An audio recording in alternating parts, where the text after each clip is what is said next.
السلام علیکم ورحمۃ اللہ وبرکاتہ نحمده ونصلی علی رسولہ الکریم اما بعد۔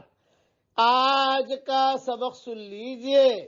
آج کے سبق کی سرخی ہے سخاوت سے دوستی کیجئے، پارٹ نمبر 19۔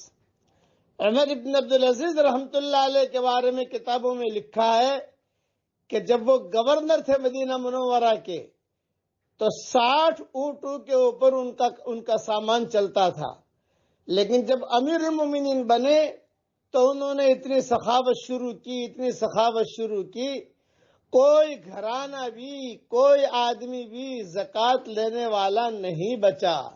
اس کی تفصیل میں نے میری کتاب بکھرے موتی میں لکھ دی ہے، کسی جگہ دیکھ لیجئے گا۔ لیکن خود دوسروں پر خرچ کرتے تھے، اپنے اوپر خرچ نہیں کرتے تھے۔ جب انتقال کا وقت آیا اور لوگ عیادت کے لیے آتے تھے تو عمر ابن عبدالعزیز کے سالے تھے مسلمہ ابن عبد الملک، ان کا نام تھا، بڑے اچھے سرداروں میں سے تھے یہ مسلمہ ابن عبد الملک۔ یہ فاطمہ کے بھائی تھے اور فاطمہ کا ان سے خوب تعلق بھی تھا، جیسے بعض بہنیں بعض لوگوں سے تعلق رہتا ہے۔ ہمارے بچوں میں بھی ہم نے دیکھا کہ ہماری بہنوں کے بعض بھائیوں سے تعلقات بہت قریب ہوتے ہیں۔ چنانچہ مسلمہ ابن عبد الملک یہ فاطمہ کے بھائی تھے، یہ دیکھنے کے لیے آئے تو دیکھا تو عمر ابن عبدالعزیز میلے کپڑوں میں ہیں، تو بہن کو بلایا اور بہن کو بلا کر کہا، بہن جی لوگ آ رہے ہیں عیادت کے لیے، طبیعت ان کی خراب ہے، ذرا کپڑے بدلوا لینا۔ خیر بہن نے کہا کہ ٹھیک ہے میں کر لوں گی۔ دوسرے دن یہ مسلمہ ابن عبد الملک پھر آئے دیکھنے کے لیے تو کپڑے وہی تھے، میلے کپڑے۔ تو فاطمہ کو بلایا اور ذرا تھوڑا سا اونچی آواز میں کہا، بہن میں نے کل کہا تھا کہ بھی بہت بڑا آدمی ہے یہ، تم ان کے کپڑے بدلوا لینا، لیکن کپڑے تم نے بدلوائے نہیں۔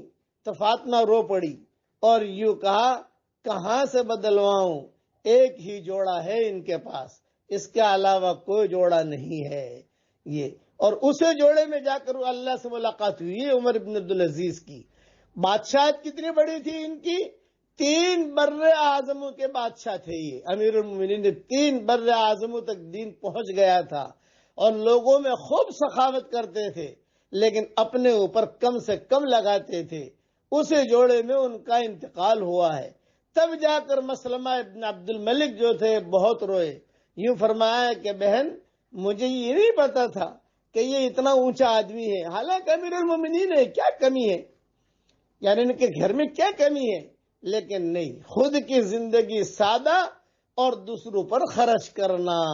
اس لیے سخاوت کیجئے، سخاوت جب سخاوت کریں گے لوگوں کو دیں گے تو اللہ تعالیٰ خود ہمیں دے گا۔ وَمَا أَنفَقْتُم مِّن شَيْءٍ فَهُوَ يُخْلِفُهُ وَهُوَ خَيْرُ الرَّازِقِينَ۔ کچھ بھی خرچ کرو گے تو ہم اس کا بدل دیں گے۔ اللہ تعالیٰ ہم سب کو عمل کرنے کی توفیق عطا فرمائے۔ اب پڑھ لیجئے میرے ساتھ، لا الہ الا انت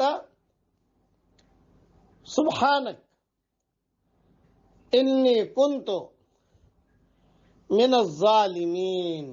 اللہ تعالیٰ دونوں جہاں کی سرخروئی کا ہم سب کے لیے فیصلہ فرمائے اور دونوں جہاں کی ذلت و رسوائی سے اللہ ہم سب کی پوری حفاظت فرمائے، آمین۔ وآخر دعوانا ان الحمدللہ رب العالمین۔